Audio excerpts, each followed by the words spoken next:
खबर शाम करते हैं लाहौर से, जहां रमज़ान मुबारक के मुतबरक महीने में चीफ एग्जीक्यूटिव जे न्यूज़ HD और रोज़नामा अल जलील मियाँ राहिल हुसैन के घर में अफ्तार पार्टी का एहतमाम किया गया। TikToker Mirza Nazim Baig, deputy director Shahzad Qureshi और दोस्तों ने शिरकत की। उस्ताद मोहतरम मोहम्मद शहजाद हैदर ने अपनी खूबसूरत आवाज़ में मोहम्मद बख्श का कलाम पेश किया। इख्तिताम पर मुल्क व कौम की हिफाजत, खुशहाली और अमन अमान के हवाले से खुसूसी दुआ भी की गई। आने वाले तमाम लोगों ने अफ्तारी के हवाले से मियाँ राहिल हुसैन और साथियों का शुक्रिया अदा करते हुए नेक तमन्नाओं का इजहार किया और इस अज़म का इरादा भी किया कि मियाँ राहिल हुसैन ऐसे ही ताहयात अफ्तारी करवाते रहें। मियाँ राहिल हुसैन ने आने वाले तमाम दोस्त अहबाब का शुक्रिया अदा किया।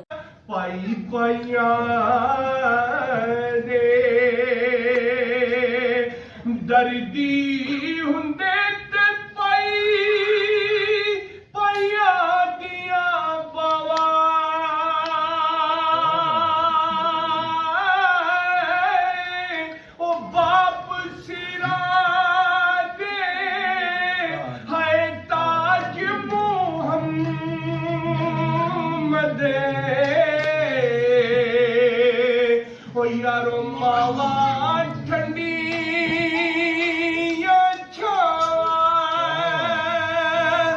फरमाते ने सदा नबागी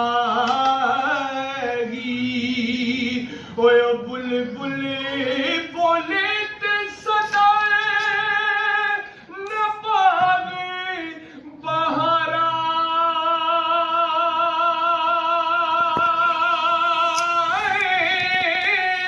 ओ सदा नमा पे हुस्न जवानी यारों सदा न सोबत यारा